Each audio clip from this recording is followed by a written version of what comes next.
Good morning students. आज हम देखने वाले हैं यूनिट नंबर 3 का लास्ट टॉपिक। ठीक है, components of health related fitness. Okay, तो स्टार्ट करते हैं। Before learning about the health related components of physical fitness it is essential to know the meaning of health related physical fitness. In fact, health related physical fitness is important for all the people throughout their life. Its main aim is to achieve and maintain those specific quality which enhance the working efficiency of the individual and his her standard of health. It can be done through proper nutrition, regular and proper physical activities, effective stress management, control prevention of disease, and by getting rid of harmful health related habits such as smoking, drinking, etc. The risk of heart disease, high blood pressure, diabetes, obesity, and depression can be avoided through physical fitness. Health of an individual can be promoted and enhanced with component of physical fitness. The various components of physical of health related physical fitness are starting below. ठीक है, तो पहले मैं आपको ये समझा देता हूँ, उसके बाद में नीचे ठीक है कि हेल्थ रिलेटेड कंपोनेंट्स के बारे में लर्न करने से पहले हमें हेल्थ रिलेटेड कंपोनेंट्स का मीनिंग समझना ज़रूरी है। और हेल्थ रिलेटेड फिजिकल फिटनेस बहुत इंपॉर्टेंट है सभी के थ्रू आउट लाइफ के लिए, सभी के लाइफ के लिए। ओके, उसका मेन एम ये है कि उस स्पेसिफिक क्वालिटी को अचीव करना या मेंटेन करना जो पर्सन की वर्किंग एफिशिएंसी और हेल्थ के स्टैंडर्ड को इम्प्रूव करता है। ओके, ये proper nutrition, regular and proper physical activity, effective stress management, disease को कंट्रोल और प्रिवेंट करना, मतलब प्रिवेंट यानी सॉल्यूशन लाना, स्मोकिंग ड्रिंकिंग जैसे हेल्थ रिलेटेड हार्मफुल आदतों को और छोड़ना। ओके, फिजिकल फिटनेस के through heart disease, high blood pressure, diabetes, obesity यानी मोटापा और डिप्रेशन जैसे रिस्क को अवॉइड कर सकते हैं। फिजिकल फिटनेस कंपोनेंट्स के साथ पर्सन हेल्थ को बेटर और ज़्यादा हेल्दी बना सकता है। बहुत ज़्यादा हम अच्छे बन सकते हैं, हमारे फिज़िकली हम बहुत ज़्यादा फिट रह सकते हैं। ओके, तो इसके अलग अलग कंपोनेंट्स हैं। तो पहला है कार्डियोवास्कुलर एंड्योरेंस, दूसरा है muscular endurance, muscular strength, third है muscular endurance, fourth flexibility and fifth body composition. Okay, तो मैं आपको सारा चीज़ यहाँ पे एक एक करके समझाऊंगा। तो स्टार्ट करते हैं कार्डियोवास्कुलर एंड्योरेंस। ओके, कार्डियोवास्कुलर और cardiorespiratory endurance is the physical ability of an individual to include in aerobic exercise for prolonged period of time. In other word, it can be said that cardiovascular endurance is the ability of the heart, okay, lungs and blood vessels to supply oxygen and nutrients to the working muscles and the ability to those muscles to allow sustained exercise. Cardiovascular endurance is important for all of us. If we have good cardiovascular endurance, we will definitely have healthy lungs, heart and vessel system. It means that there will be less stress on heart and lungs are consequently we can prevent cardiovascular disease and can lead a healthy life for a prolonged period. Only due to this reason, these components of health related physical fitness is considered significant. Swimming, jogging, continuous slow running, skipping with a jump rope, and other aerobic exercise for a long duration are the best exercise for enhancing cardiovascular endurance. Okay, तो इसका meaning क्या है? Cardiovascular endurance यानी stamina. Okay, cardiovascular जो हमारे heart का एक ability है, इसको हार्ट की हम एबिलिटी कहेंगे, इसको कार्डियोवास्कुलर कहेंगे। ओके, आप जैसे बोलेंगे कि ये हार्ट डिजीज होता है तो कार्डियोवास्कुलर डिजीज। ओके, तो ये फिजिकल लैंग्वेज में या आपका कहेंगे साइंस की लैंग्वेज में ये वर्ड है। तो फिर से स्टार्ट करता हूँ। कार्डियोवास्कुलर और कार्डियो रेस्पिरेटरी एंड्योरेंस यानी स्टेमिना वो एक पर्सन के बॉडी की एबिलिटी है जो लंबे टाइम तक एरोबिक एक्सरसाइज कर सकता है। ओके, अब आप बोलेंगे एरोबिक एक्सरसाइज क्या है? एरोबिक एक्सरसाइज वो है जिसमें इंक्लूड होता है स्विमिंग, लैप्स, रनिंग और साइकिलिंग। ओके, रनिंग साइकिलिंग जो लंबे टाइम तक हम एक्सरसाइज करते हैं, जिसमें हमें ज़्यादा ऑक्सीजन की ज़रूरत पड़ती है, वो हमारा एरोबिक एक्सरसाइज है। ओके, जैसे aerobic exercise with oxygen exercise yours. Okay, आप जिस एक्टिविटी को 15-20 मिनट करते हैं वो आप एरोबिक एक्सरसाइज कहेंगे। जैसे लॉन्ग रनिंग कर लिया आपने, साइकिलिंग कर ली, साइकिलिंग आप लंबे टाइम तक करते हैं, ठीक है, 1-2 मिनट में करके उसका कोई फ़ायदा नहीं होता है, तो ये एरोबिक एक्सरसाइज है। ठीक है, तो वो एक पर्सन के बॉडी की एबिलिटी जो लंबे टाइम तक एरोबिक एक्सरसाइज कर सकता है, उसे कार्डियोरेस्पिरेटरी एंड्योरेंस कहेंगे। ओके, कार्डियोवेस्कुलर एंड्योरेंस यानी स्टेमिना कहेंगे। तो अदर वर्ड में हार्ट का एंड्योरेंस हार्ट, लंग्स और ब्लड विसेल यानी हमारी जो नसें हैं, ओके, जिसमें ब्लड का मूवमेंट होता है, वो उनकी एबिलिटी को काम करने वाले मसल्स को ऑक्सीजन और न्यूट्रिएंट्स प्रोवाइड करता है, और उन मसल्स एबिलिटी को रेगुलर एक्सरसाइज करने के लिए अलाउ करता है। कार्डियोवेस्कुलर एंड्योरेंस सभी के लिए इंपॉर्टेंस है। अगर हमारे पास गुड कार्डियोवेस्कुलर एंड्योरेंस है तो हम डेफिनेटली हेल्दी लंग्स, हार्ट और विसल सिस्टम हमारे ये सब हेल्दी रहेंगे।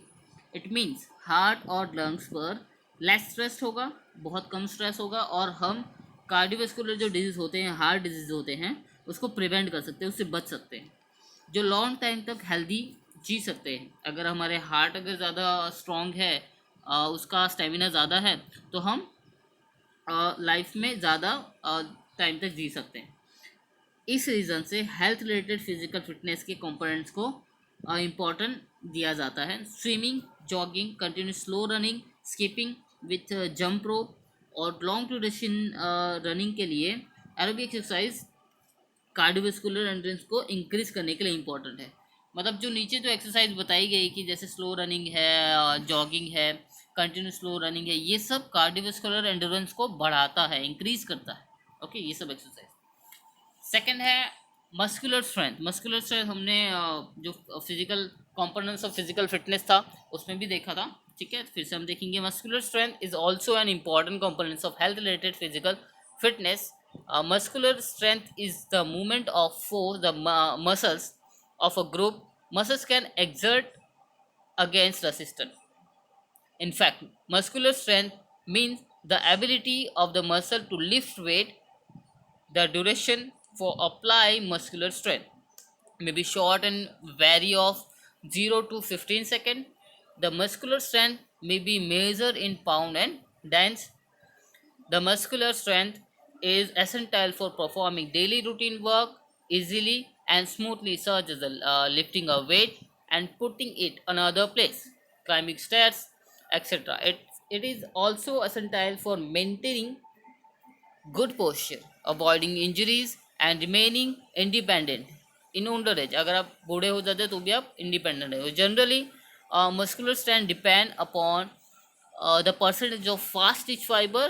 With white fiber, it is can be increased through weight training, bench press, standing press, curling shoulder press, squats, leg press, ये सब एक्सरसाइज के नाम है। ओके, तो मैं आपको फिर से अच्छे से समझाता हूँ कि मस्कुलर स्ट्रेंथ जो है, मस्कुलर स्ट्रेंथ भी हेल्थ रिलेटेड फिजिकल फिटनेस का इम्पॉर्टेंट कॉम्पोनेंट्स है। मस्कुलर स्ट्रेंथ फोर्स का अमाउंट है या ग्रुप ऑफ मसल जो एक रेसिस्टेंस के अगेंस्ट फोर्स लगाने का अमाउंट है। ओके, जैसे आप वेट उठा रहे हो तो वेट का जो फोर्स होता है वो डाउन होता है, ग्रेविटी की तरफ होता है। ओके, क्योंकि वेट वो ज़्यादा होता है, 10 किलो का या 20 kg का कोई वेट है, तो रेसिस्टेंस उसका जो वेट होता है जो ग्रेविटी के ऊपर खींच रहा होता है। जैसे हम वेट उठाते हैं तो रेसिस्टेंस के अगेंस्ट उठाते हैं। ओके, तो हमारे वो जब हम वेट उठाते हैं तो हमारे मसल्स ग्रुप वो रेसिस्टेंस के अगेंस्ट फोर्स लगाते हैं, तो वो उसका अमाउंट को हम मस्कुलर स्ट्रेंथ कहेंगे।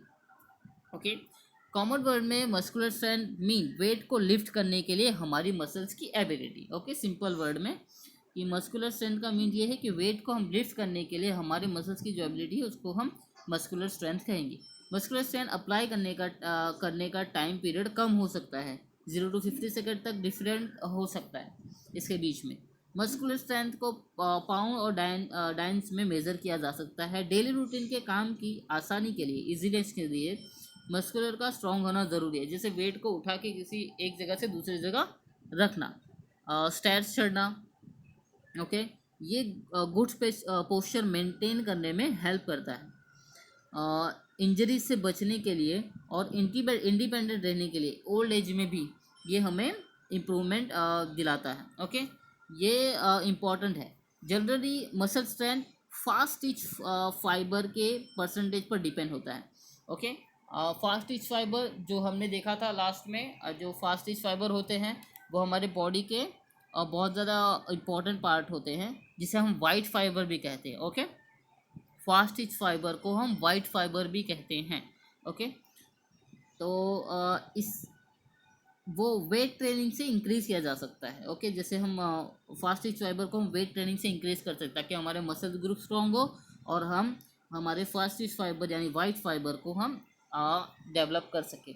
तो वो कैसे किया जा सकते हैं? वो कैसे किए जा सकते हैं? Bench press, standing press, curling और shoulder press, squats and leg press, ये सब एक्सरसाइज के नाम हैं जो आप गूगल करके या यूट्यूब करके देख सकते हैं कि ये क्या होता है, बेंच प्रेस क्या होता है, स्टैंडिंग प्रेस क्या होता है। ओके, ये सब जिम की एक्सरसाइज है जिससे मसल्स डेवलप होंगे। ठीक है, थर्ड है मस्कुलर एंडोरेंस। मस्कुलर एंडोरेंस, हमने मसल स्ट्रेंथ देखा अभी, मस्कुलर एंडोरेंस मसल्स का स्टेमिना। ओके, मसल्स का स्टेमिना क्या है?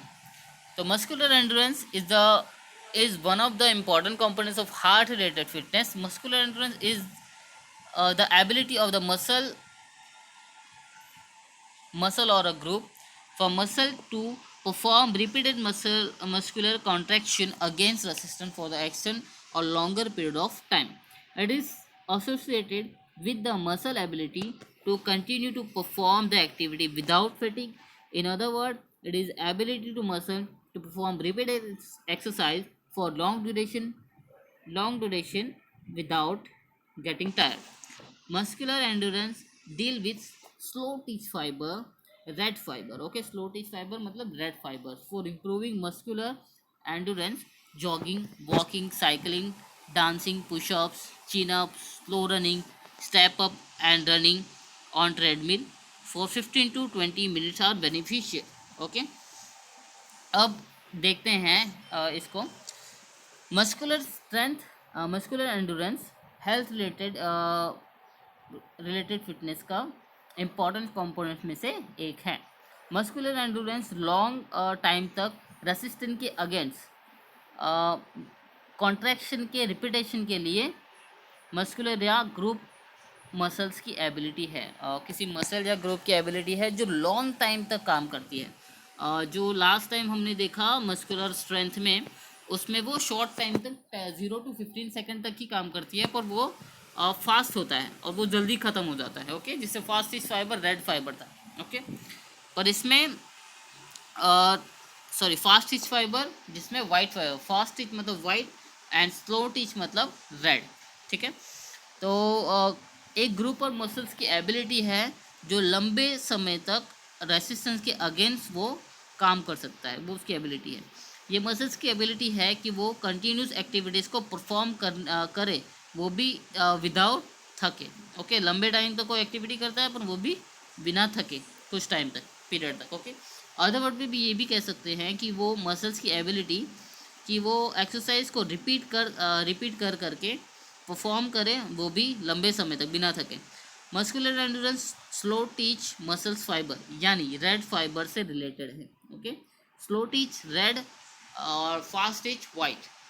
ठीक है, मसल्स के इम्प्रूवमेंट के लिए 15 to 20 मिनट तक ट्रेडमिल पर रनिंग करना, स्लो रनिंग करना, साइकिलिंग करना, डांस करना, पुशअप्स, चिनअप्स जिसे हम पुलअप्स भी कहते हैं, चिनअप्स को। ओके, ये सब बेनिफिशियल है हमारे मस्कुलर एंडोरेंस के लिए। ठीक है, फोर्थ है फ्लेक्सिबिलिटी। फ्लेक्सिबिलिटी हमने पहले भी देखा है बट मैं इसको वापस से बताना चाहूँगा। Flexibility the range of movement of joint. In other words, it means the range of motion available in a joint.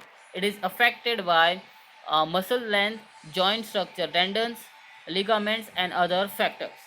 An individual who had good flexibility can move his her body joints through a full range of motion in work and play. She can perform his daily routine work without work smoothly, efficiently, and easily flexibility.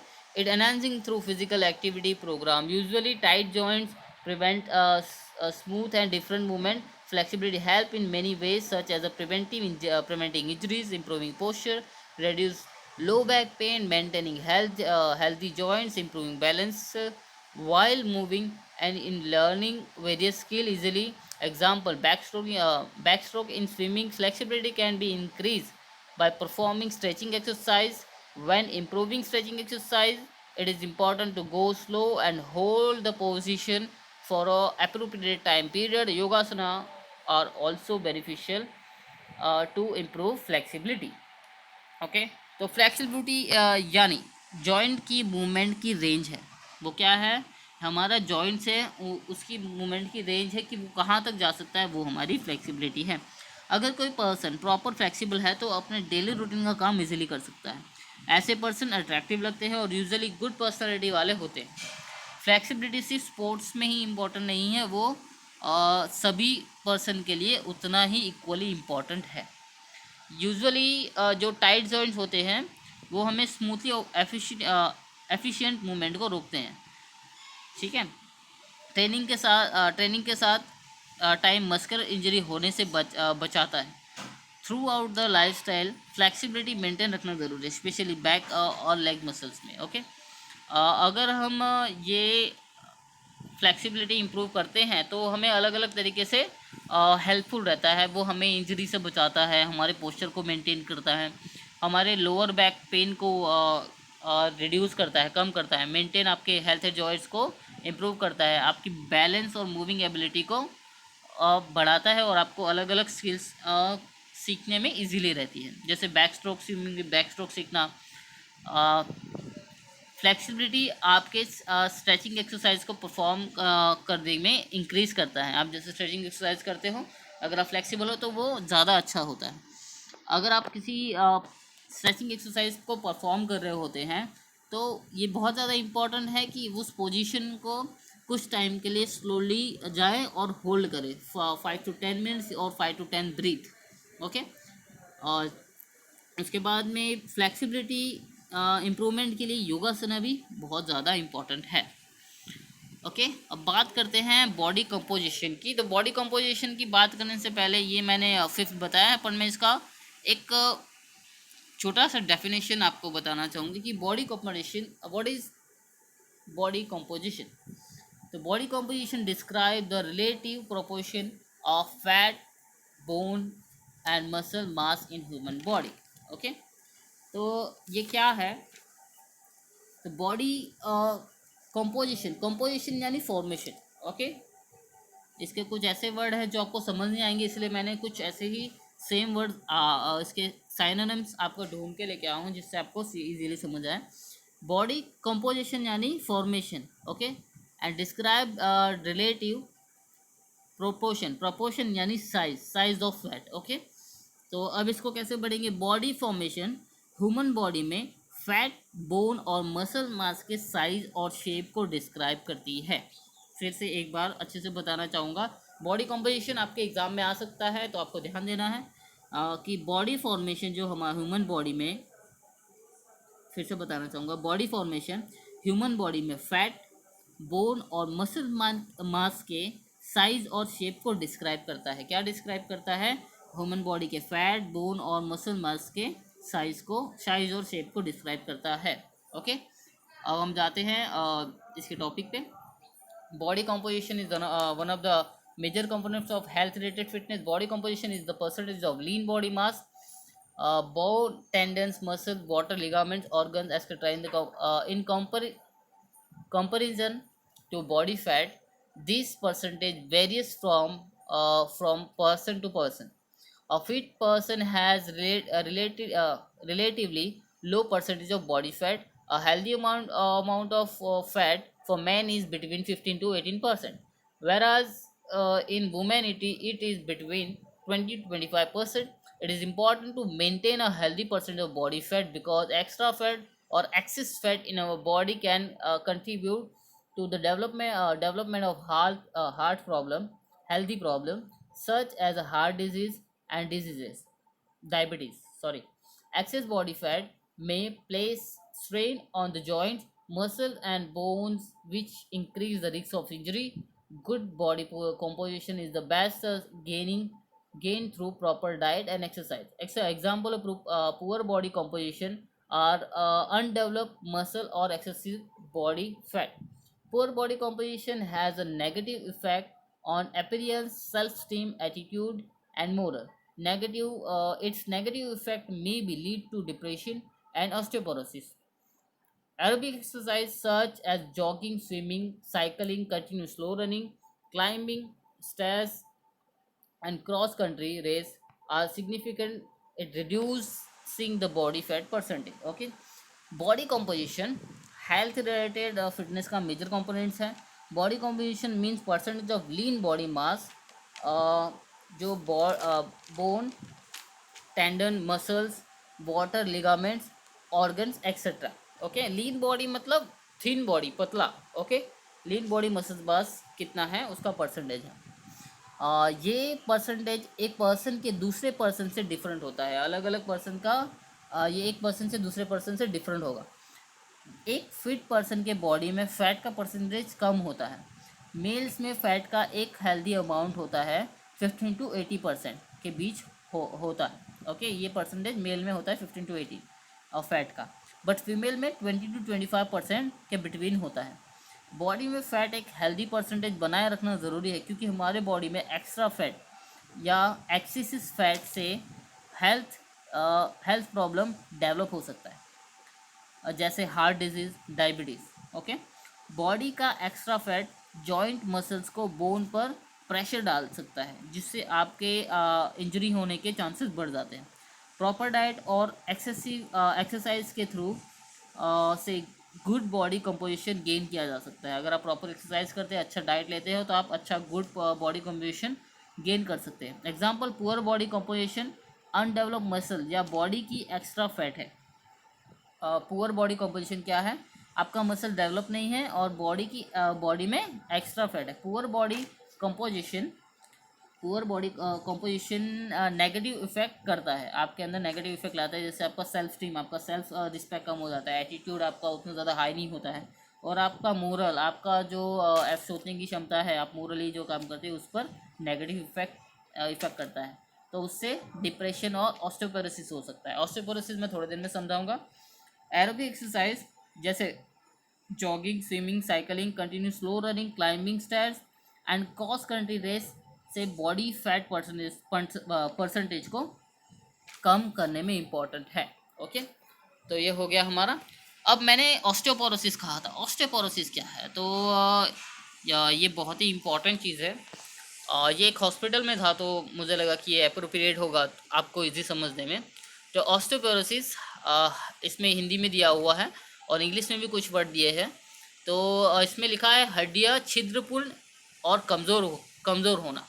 यानी हम बोलते हैं ना कि जो हमारी bones है वो ज़्यादा कम, उसके जो खोखलापन हो जाना और वो कमज़ोर हो जाना, वीक हो जाना. ओके, इसमें लिखा है ऑस्टियोपोरोसिस क्या होता है. पहले तो हड्डी की ठोसता कम हो जाना, जो हमारे बोन का जो स्ट्रॉन्गनेस है वो कम हो जाना, उसको ऑस्टियोपोरोसिस कहते हैं. ऐसी स्थिति में हड्डी की टूटने, फ्रैक्चर होने का खतरा ज़्यादा हो जाता है. फ्रैक्चर होने का खतरा ज़्यादा हो जाता है. कैल्शियम और विटामिन डी की कमी और व्यायाम के अभाव, मतलब एक्सरसाइज और विटामिन डी और कैल्शियम की कमी से ऑस्टियोपोरोसिस होने का मेन इसका कारण हो सकता है. ओके, यहाँ पे पिक्चर भी दिया हुआ है कि हेल्दी बोन और ऑस्टियोपोरोसिस. हेल्दी बोन कैसा होता है और ऑस्टियोपोरोसिस होने के बाद हमारा बोन कैसा दिखता है. ओके, ये दोनों यहाँ पे पिक्चर दिख रहा है. ऑस्टियोपोरोसिस होने के कॉजेज़ क्या है, कारण क्या है. ओके, तो नीचे है ये, इसमें एज वाइज होता है. 50 ईयर्स के ज़्यादा फीमेल्स में ऑस्टियोपोरोसिस ज़्यादा दिखा जाता है. ओके, अधिक पाया जाता है. और उसके बाद जो हार्मोन्स के चेंजेस के कारण बोन्स में कैल्शियम की कमी आती है, उसके कारण ये होता है. और ज़्यादा फीमेल्स में देखा जाता है 50 ईयर्स के बाद. मतलब ये जेनेटिक फैक्टर जिन लोगों के अनुवंशित वंशिकता अनुवंशिकता मतलब जेनेटिक फैक्टर जिन लोगों के मदर फादर को ऑस्टियोपोरोसिस होता है उनके बच्चों में होने का खतरा होता है। ओके। मतलब आपकी लाइफस्टाइल जीवन शैली व्यायाम न करने वाले आलसी और निष्क्रिय व्यक्ति के में ऑस्टियोपोरोसिस होने के कारण हो सकता है। जैसे आप एक्सरसाइज नहीं करते हैं तो ये हो सकता है। कैल्शियम की कमी के कारण आपके न्यूट्रिशन में कैल्शियम की कमी के कारण शरीर में बॉडी में जो हमारे अप्रोप्रिएट कैल्शियम की होने चाहिए वो ना होने के कारण कैल्शियम की कमी के कारण ये हो सकता है। ओके। व्यसन यानी आप कोई आपका ऐसा ही एडिक्टेड हो जाने जैसे अल्कोहल एडिक्टेड या धूम्रपान यानी यहाँ स्मोकिंग करते हो या आप ड्रिंक करते हो तो इससे ऑस्टियोपोरोसिस होने के कारण हो सकते हैं। यानी मेडिसिन अस्थमा नींद की गोली कैंसर स्टेरॉइड्स और हार्मोनल दवा लेने से ऑस्टियोपोरोसिस हो सकता है। जैसे कोई ऐसे स्टिमुलेंट्स या ऐसे कोई ड्रग लेते हो जिससे हार्मोनल दवा होती है वो लेने से ये ऑस्टियोपोरोसिस होने का खतरा बढ़ जाता है। ओके। तो ये हमारा यूनिट 3 ख़त्म होता है। ओके। अगर इस टॉपिक में आपको कोई भी डाउट है तो प्लीज़ मुझे मैसेज करें। Thank you so much.